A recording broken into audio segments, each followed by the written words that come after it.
그러면 많은 분들이 관심을 갖고 지켜봤던 어제 광화문 집회와 관련한 소식으로 넘어가 보도록 하겠습니다.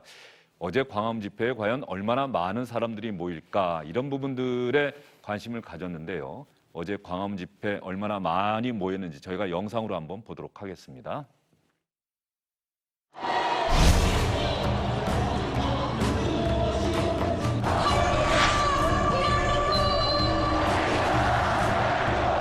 조국 청문회 때까지도 까도 양파였는데 그 이후에도 매일 새로운 증거들이 10건, 15건씩 나오고 있어요. 그런 사람을 임명하는 것이 제정신입니까? 저는 제 대통령이 도대체 제 정신인지 의심스럽습니다. 단군 이래로 최악의 정권, 문재인 정권입니다. 그동안 대한민국이 쌓아올린 법치주의, 자유민주주의, 그리고 헌법을 한꺼번에 무너뜨리고 있기 때문에 헌정농단입니다.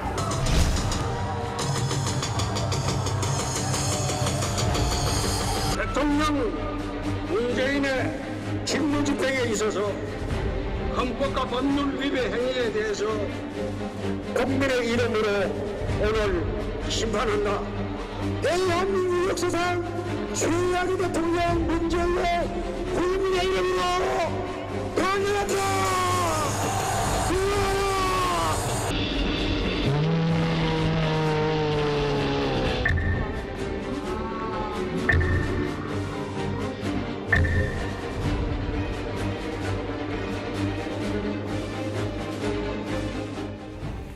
네, 사실 정치적인 자리에 100만 명이 모인다 이런 이야기들은 1987년 대선 때인가요? 그때 여의도 광장에 보라매 공원 등에 100만 명이 모였다 이런 이야기는 그때 들은 이후로 사실은 정치적 현안을 놓고서 이렇게 많은 인파들이 모이는 상황은 처음이지 않을까 싶습니다. 2, 3년 전에 촛불 집회는 조금 성격이 달랐었고요. 아까 말씀해 주셨던 이제 87년 대선 때 예. 부산 수영마을 중심으로 이제 집회가 시작됐을 때 사람들이 모이기 시작했고 아마 이제 쇠고기 파동 때에 굉장히 많은 사람들이 광우병 그렇죠. 촛불 규탄 집회. 예. 그다음에 이제 국정농단 때고 그리고 이제 어제 일이었는데 어제 제가 서울역에서부터 이렇게 거꾸로 거슬러 올라왔어요. 그래서 시청각 광장, 신문로를 돌아서 세종문화회관 뒤를 돌아서 갔는데 정태훈 전 의원이 현장을 직접 가셨군요. 서울역부터 쭉 예. 봤죠. 실제로 제가 6차 촛불역 그 집회 때하고 좀 비교를 하려고 그러니까 거의 비슷하거나 조금 더 많았던 정도의 상황이니까요. 굉장히 많은 그 시민들이 모였던 거고. 그러면요. 예. 정태훈 전 의원이 일일이 다 확인할 수는 없었겠습니다만 동원된 사람들이다. 자유한국당이 총동원령을 내렸다. 이런 이야기들을 지금 민주당 쪽에서는 하고 있거든요. 그런 부분에 대해서 어제 현장에서 봤을 때 정태훈 전 의원이 보기에는 어땠습니까? 아니 동원 안 동원이라는 게 의미가 없는 게요. 요즘에는 옛날 같으면은 아까 우리 대선 집회 얘기했죠. 예. 그때는 사실은 1인당 얼마씩 주고 동원하잖아요. 근데 요즘에는 돈을 주고 동원할 수도 있는 것도 아니고 뭐 그 각 지역마다 차라 버스를 꽤 많이 동원한 데가 있대요. 예를 들면 뭐 안성에서는 뭐 10대 뭐 이렇게 한다고 그러는데 그 숫자 뭐 10대 동원해봤자 500명이잖아요. 그 숫자하고는 비교가 안 되는 상황이고 어제 제가 과거에 이렇게 그 뭐 이제 광화문에서 약속이 있어서 이제 집회를 이렇게 구경하러 가는 거 봤을 때 차이가 뭐였냐면 뭐 여전히 연세 드신 분들이 많이 계십니다만 특히 40, 50대 그 주부들 있잖아요. 그분들이 굉장히 많이 나왔고 그 자녀들하고 그 대학생 정도 되는 자녀들도 많이 나왔고 그 저는 뭐 동원이다 아니다라는 게 의미가 없을 것 같아요, 기본적으로. 예, 알겠습니다. 김성환 평론가도 뭐 뉴스를 통해서 이미 광화문 집회에 많은 분들이 모였다, 많은 사람들이 모였다라고 하는 뉴스는 나왔는데 보시면서 어떤 생각하셨습니까? 그러니까 저는 보수의 그 가능성하고 한계 두 가지를 다 봤는데요. 보수의 가능성과 한계를 다 봤다. 그러니까 보수의 가능성이라고 하는 건 그동안에 보수가 많이 분열되어 있기도 했었고 또 보수의 단일한 어떤 목소리를 만들어내지 못했던 측면도 있거든요. 근데 어제 뭐 집회 가보셨다니까 아시겠지만 자유한국당 집회만 있었던 건 아니고요. 시민단체 집회, 뭐 이른바 우리가 말하는 태극기 집회, 여러 보수 진영들이 다 한꺼번에 모였다는 거죠. 그러니까 조국 사태가 일종의 촉발점이 된 것은 분명한 것 같습니다. 그래서 문재인 정부의 굉장히 비판적이고 적대적인 감정까지 심지어 지금 표출되고 있는데 그런 면에서 보수가 한 목소리를 냈다고 하는 것에 일단 긍정적인 의미가 있다. 예. 보수적인 관점으로 보면. 그러니까 이건 나중에 통합 가능성하고 연결이 된다고 하는 측면에서 보수의 가능성을 제가 말씀드리는 거고요. 한계라고 하는 것은 자유한국당이 과연 그 구심점 역할을 앞으로 할 수 있을 것이냐 이 부분인데요. 그래서 아주 상징적인 장면이 있는데 지금 방금 전에 황교안 대표 연설하지 않습니까? 황교안 대표 연설하고 난 다음에 자유한국당 의원들은 그냥 철수해버렸어요.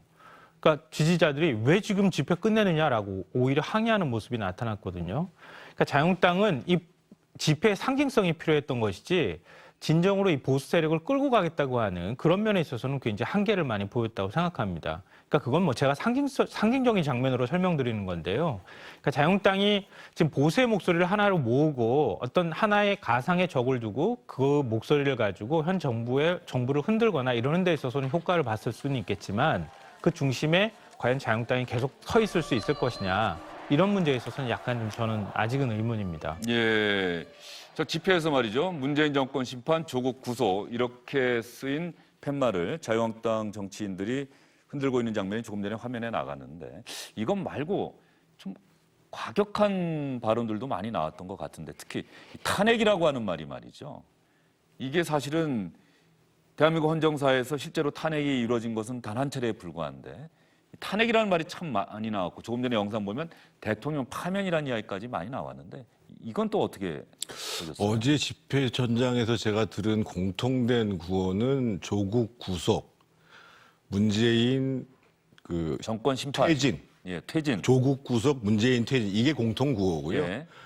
일부에서는 뭐 탄핵을 연설하시는 분도 계시고 일부에서는 파면을 얘기하시는 분도 있고 어떤 사람은 심판을 얘기하는 경우도 있는데 탄핵이나 파면은 사실은 특히 탄핵 같은 경우는 이게 이제 법률적 용어란 말이에요. 그래서 헌법적으로 공직자, 특히 대통령 같은 경우에 소추가 안 되기 때문에 헌법과 법률에 위반한 사안이 발생했을 때 국회가 이제 탄핵 소추를 하는 거죠. 그래서 노무현 대통령 같은 경우는 선거법 위반, 그리고 이제 이 박근혜 대통령 같은 경우에는 뭐 뇌물 등등 여러 가지 것을 가지고 이제 탄핵 소추가 된 건데 아마 그 문재인 퇴진을 근데 탄핵이라는 거로 표현할 수는 없습니다만 문재인 정부가 퇴진해야 된다고 저렇게 공통적으로 얘기한 거에는 저는 이런 이유가 있다고 생각합니다.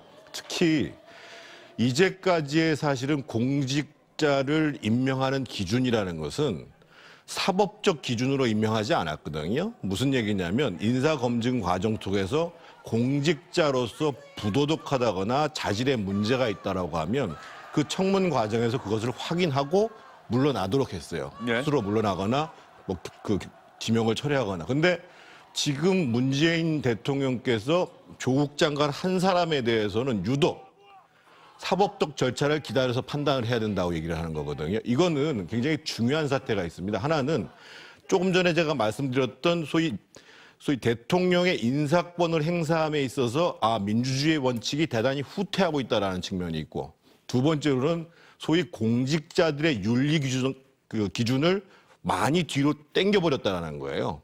그러면 앞으로 어떤 사람도 이제까지는 사실은 대통령 후보뿐만 아니라 고위직에 있는 분들이 의혹이 제기되고 그것으로 인해 가지고 낙마한 경우가 굉장히 많았습니다.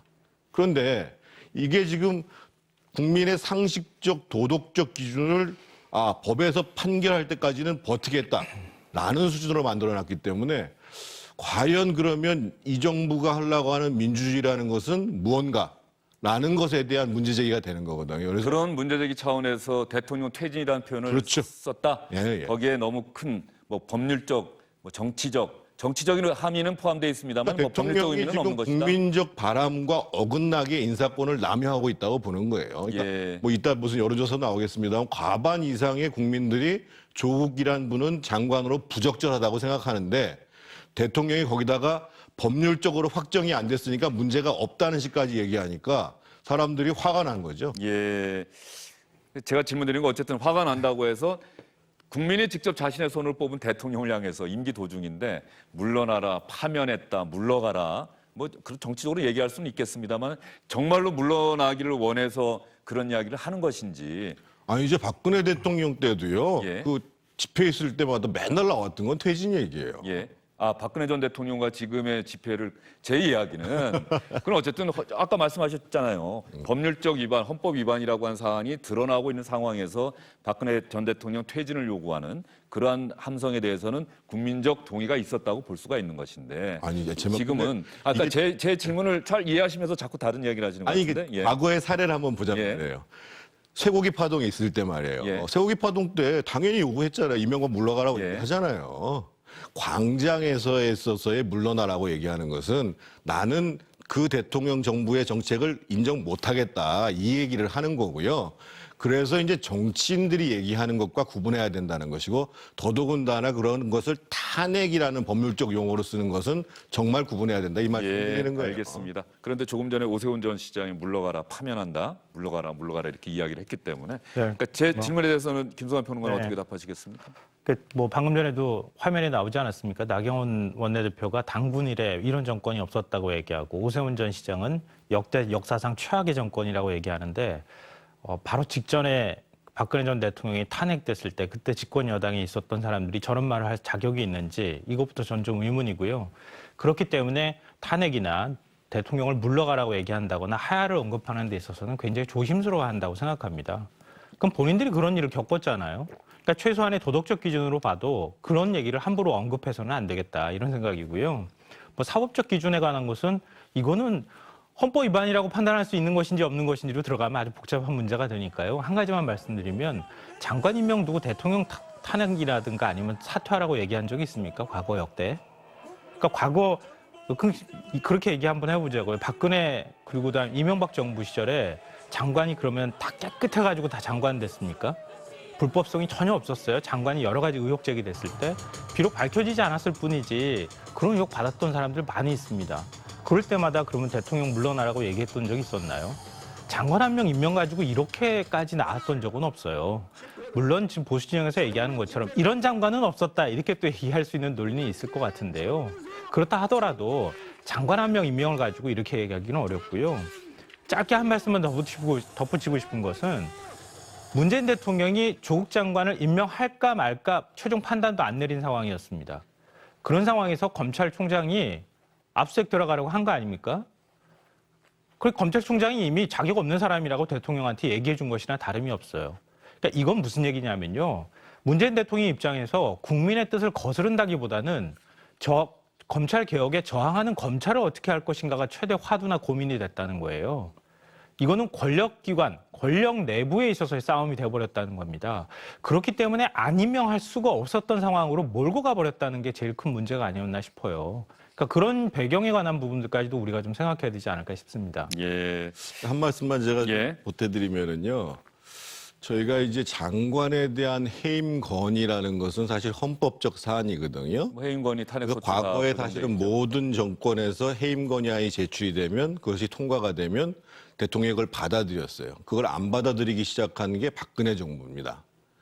이번 같은 경우에 야당이 의석수가 모질라니까 해임 건의안을 추진을 안 하는 건데 분명한 사실은 국민들은 과반 이상이 임명하면 안 된다라는 여론이 이전부터 지금까지 일관되게 나타나고 있는 거예요.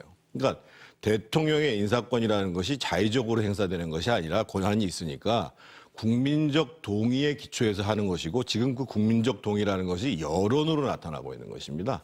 거기에 대한 문제 제기를 하는 거예요. 예, 알겠습니다. 일단 이 광화문 집회와 관련해서 두 분께서 주고받으신 이 이야기는 우리 시청자분들께서 정치에 관심이 많으신 분들은 아마 친구분들과도 많이 주고받았던, 나누셨던 이야기가 아닐까 싶습니다.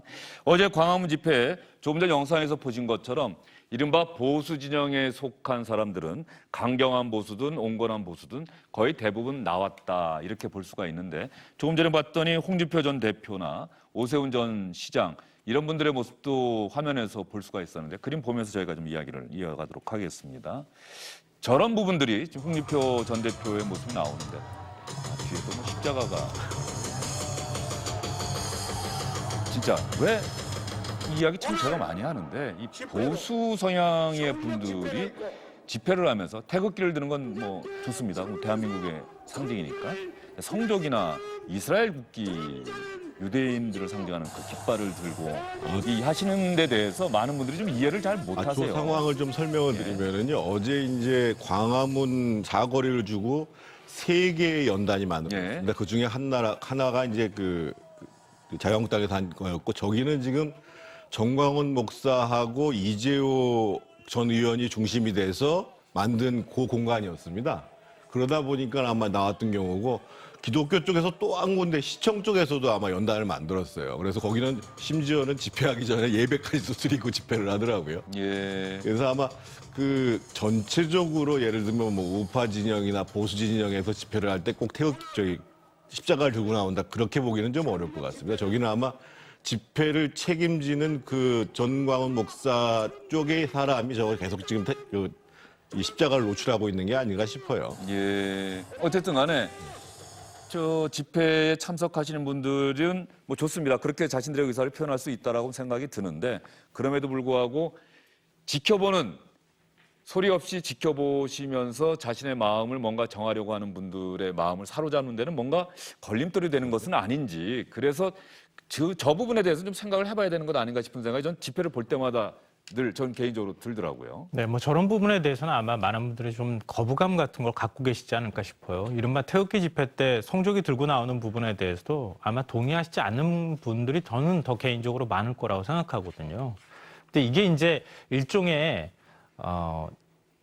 보수의 뿌리하고도 좀 관련이 있다고는 생각돼요, 저는. 왜냐하면은 한국 사회에서 보수 진영이라고 하는 것이 냉전 반공 이데올로기를 기본 축으로 해서 정권이 이루어졌고, 그 효과들이 지금까지 유지되고 있는 것은 사실이거든요. 또 그리고 요즘에 많이 얘기가 되는 것처럼 세대에 관한 얘기들을 많이 하잖아요. 그러니까 세대의 문화적 공감이나 이런 것들은 그 세대가 겪었던 시대에 관한 문제거든요. 그러니까 그 시대 분들이 당연히 반공 이데올로기나 이런 데 굉장히 익숙하고 그런 부분들이 계속 자극되고 있는 측면도 있다고 생각하고요. 미국에 대한 관점도 비슷하다고 보고, 기독교계에서 보수적인 분들은 사실은 원래 기독교계 뿌리를 찾아가면 북쪽에서 많은 분들이 내려왔다, 이런 표현도 많이 사용하는데요. 그러니까 그런 어떤 뿌리 깊은 뭐랄까, 그 역시도 이것도 이념화되어 있는 그 어떤 종교에 관한 문제이기도 한데요. 그런 것 때문에 지금까지도 그런 어떤 좀 진보 성향이라든가 또 이른바 친북이라고 생각하는, 뭐 저는 오해라고 생각하지만 그런 식의 어떤 적재감들이 여전히 남아있는 거 아닌가 싶습니다. 예, 알겠습니다. 어쨌든 집회에 나오신다는 것 자체가 자신들의 의사와 생각을 다른 사람들이 알 수 있게끔 표현하는 건 맞는데, 그렇게 하는 행동을 통해서 더 많은 사람들이 자신들의 의견에 동의하게끔 만드는 게 대단히 중요하지 않을까. 그러면서 한번 좀 생각을 해봤으면 하는 그런 사안이다 싶어서 말씀을 드렸고요. 어제 집회를 통해서 이른바 보수 정치 진영 좀 갈라져 있지 않습니까? 뭐 우리공화당도 있고 홍준표 전 대표도 있고 자유한국당 지금 지도부도 있고 하나가 돼야 한다, 뭐 이런 이야기들이 참 많이 나왔다고 하네요. 뭉쳐야 합니다. 생각이 조금 다르고 섭섭한 마음이 마음속에 조금 있더라도 한 켜 넣어 밀어놓고 뭉쳐야지! 지난 잘못은 모두 묻어버리고 모두가 하나가 돼서 문재인 정권을 심판을 해야 할 때가 아닌가, 그런 생각입니다. 며칠 전에 그제 황교안 대표가 이 자리에 나왔는데, 황교안 대표도 똑같이 뭉쳐야 한다, 통합해야 한다, 자유한국당은 기득권 절대 고집하지 않을 것이다, 이름도 바꿔도 좋다, 이렇게까지 이야기를 했는데, 같은 이야기들을 하고 있는데 말은 같은데 실제로 될지. 저는 어제 집회 현장에서 이렇게 또 끝나고 나서 이제 뭐 이 맥주 한 잔 먹는 분들 얘기를 유심히 들었는데요. 저기 나오신 분들이 다 자유한국당 지지해서 나온 게 아닙니다. 그러니까 지금 아까도 제가 말씀드렸던 것처럼 문재인 정부가 해도 너무한다 해서 나오신 분들이 상당수고, 그중에 이제 상당히 과격하신 분들도 계시고, 나 정말 집회 처음 나왔다. 그러니까 제 옆에서 맥주 드신 분들은 할머니하고 아들, 며느리 있고 손녀가 이렇게 와 계시는데, 그래서 결국은 문재인 정부의 실정을 막기 위해서 힘을 모으는 것은 맞지요. 하지만 그러면 국민들한테 새롭게 기대를 얻을 수 있는 방법으로 그 힘이 모아져야 되는데, 뭔가 이제까지의 자유한국당을 중심으로 보여줬던 모습이, 또는 뭐 더 과격한 공화당의 모습이 흔쾌히, 그러니까 문재인 정부에 대해서 심판하자 이런 데는 함께 모일 수 있지만 내가 당신들 뒤를 따라가고 당신들을 밀어주겠소 하는 것까지는 동의하지 않는 국민들이 많이 있는 거죠. 예. 그러면 제가 김성환 평론가는 뭐 정치 현안들 누구보다도 관심 있게 지켜보실 텐데 이렇게 한번 질문 드려볼게요. 그러니까 보수라고 자임하는 분들이 어제 광화문 광장에 나왔어요. 그런데 서초동에는 검찰 개혁을 요구하고 문재인 대통령과 조국 장관을 지지하는 사람들이 나오고 있습니다. 갈라져 있다. 분명히 나타나고 있는데 이렇게 양축이 갈라져서 대립하는 상황에서 제3의 정치 세력, 이른바 중도라고 하죠. 지난번 총선 때 국민의당이 전국 정당 득표에서 2위를 차지했던 1등을 차지했었나요? 그때? 정확하게? 전국적으로는 전국 2등을 정당으로 서울에서 1등. 서울에서 1등하고 전국적으로 2등을 차지했던 이런 식의 선거가 다시 치러질 가능성 어떻게 보세요? 지금 상당히 서로가 극단으로 치닫으면서 충돌하고 있는 상황에서. 그러니까 저는 그렇기 때문에 선거제 개편이 필요하다고 생각하는 입장인데요. 이미 지금 현 선거구제는 과거에 기득권이 계속 유지될 수 있는 선거구제를 갖고 있잖아요. 그러니까 지금 그래서 패스트트랙에 올라가 있는 거라고 보는데요. 그러니까 그 한국 사회 정치 이념은 굉장히 다양화됐습니다. 사람들의 삶의 방식도 다양화됐어요. 근데 정치라고 하는 그릇이 그걸 지금 담아주지를 못하는 거라고 생각하거든요. 그러니까 담지 못하니까 어떤 현상이 나타나냐 하면은 사람들을 자꾸 이념화시키고 적대화시키는 겁니다. 그러니까 가상의 악마를 만들어 놓고 우리 아니면은 저쪽 적밖에 없다고 자꾸 착시를 일으키게 만드는 이런 방식으로 정치가 흘러가고 있다는 거예요. 그러니까 그런 것들을 좀 바꿔보자고 해서 지금 연동형 비례대표제를 얘기하고 있는 거 아닙니까? 그래서 다양한 정치 세력이 들어올 수 있는 문호를 열어주자고 하는 의도인데 지금 전혀 논의가 이루어지지 않고 있는 상황이고요. 끊임없이 지역주의를 자극해서 결국 기득권을 유지하는 방식은 현 제도를 유지하는 것이라고 자꾸 얘기하고 있는 것이랑 다름이 없다고 생각합니다. 그래서 저는 지금 왜 이렇게 적대화되어 있는 현상이 나타나느냐 하면은 단순히 저는 조국 장관 때문에 이런 현상이 나타나는 거라고 생각하지 않습니다. 그러니까 자유한국당이 지난해 연말을 거쳐서 패스트트랙에 선거제가 올라간 순간부터 거의 국회를 내팽개치다시피 했어요, 사실상. 그러니까 그런 모습들로 저는 보면서 20대 국회는 이제 끝났다 이렇게 생각했습니다. 그러니까 그런 양태가 지금 어떤 이유에서든 간에 지금 이렇게 적대적인 어떤 형태로도 나타날 수밖에 없다고 생각합니다. 예. 정치권 전체가 사실은 좀 반성해야 될 문제라고 봅니다. 데이터를 가지고 조금 질문하신 걸 말씀을 드리면요. 지금 오늘 갤럽 조사 같은 경우가 무당층이 조금 줄었어요. 그리고 이제 27%까지 가다가 좀 줄었고 자유한국당 지지율이 무당층에 거의 근접한 상태로 조금 올라갔거든요. 결국은 민주당은요? 민주당은 조금 떨어진 상태로 37%인데요. 네. 제가 이제 말씀드리려고 하는 건 뭐냐면 그 만약에 자유한국당 지지도가 무당층보다도 올라가기 시작을 한다라고 하면은 사실은 제3의 정당이 발붙일 수 있는 공간이 굉장히 적어지죠. 그런데 지금 추이 봐서는 여전히 무당층이 25% 내외를 유지하고 있어요. 그렇게 되면 결국은 지난번에 국민의당이 비례대표 선거에서 약진을 하면서 소위 3당 구도를 만드는 결과가 다시 나올 수도 있다는 거죠. 그래서 조금 이거는 추이를 봐야 되고요. 그러니까 지금 결국은 그겁니다. 그 자유한국당이 스스로 국민의 신뢰를 더 많이 받을 수 있는 정당으로 스스로 혁신을 해 나가느냐. 그리고 다른 정당에 있는 사람들은 기존의 민주당이나 자유한국당하고 다른 면면과 메시지를 내보낼 수 있느냐. 이 두 가지를 평가해 봐야죠. 예, 알겠습니다. 섣부른 이야기일 수는 있겠습니다만 현재 이 광장의 새 대결을 지켜보면서 조용히 지켜보시는 이른바 자신을 중도라고 생각하는 분들의 마음이 어디로 가느냐. 이 부분을 아마 여야 정당들이 다 주목하고 있을 것 같습니다. 팩트체크 차원에서 하나 말씀드리면요. 지난 총선 때 국민의당이 전국적으로는 정당 득표에서 2등 했네요. 당시에 새누리당이 33.5, 국민의당이 26.7, 민주당이 25.5, 서울에서도 새누리당이 30.8로 1등이고 예. 국민의당이 28.8로 2등, 더불어민주당이 25.9로 3등을 차지했던 지난 총선 당시의 정당 득표를 여러분께 말씀을 드렸습니다. 이해찬 민주당 대표가 어제 광화문 집회와 관련해서 했던 이야기까지 들려드리고 나서 저희는 다음 이야기로 넘어가도록 하겠습니다. 자유한국당은 국가적 재난 상황에서 동원 집회에만 골몰하며 공당이기를 스스로 포기했습니다. 개천절 공식 일정에도 당대표가 불참을 했습니다. 태풍 피해로 수백 명의 이재민이 발생한 국가 재난 상황에서 오로지 정쟁에만 몰두하면서 자신의 지역구의 태풍 피해는 나몰라라 하고 있습니다. 국가 원수에게 제정신 운운하는 것은 아무리 정정의 눈이 어두워도 정신 나간 사람이라고 아니할 수 없습니다. 청와대는 어제 광화문 집회를 어떻게 바라봤는지 청와대 출입하는 기자들이 많이 물어봤는데 청와대 관계자는 청와대가 서초동 집회 때도 입장을 밝히지 않았다. 이번에도 똑같다. 광화문의 함성은 청와대에서도 뚜렷하게 들린다. 저 이야기는 이명박 전 대통령 때도 비슷하게 했었죠. 아침 이슬이라는 노래가 다 들렸다. 뭐 이렇게 이야기했던 기억이 나는데 이러한 목소리를 어떤 식으로 봐야 할지 내부 조율이 필요한 것은 사실이다. 청와대 관계자가 이렇게 이야기를 했다고 합니다.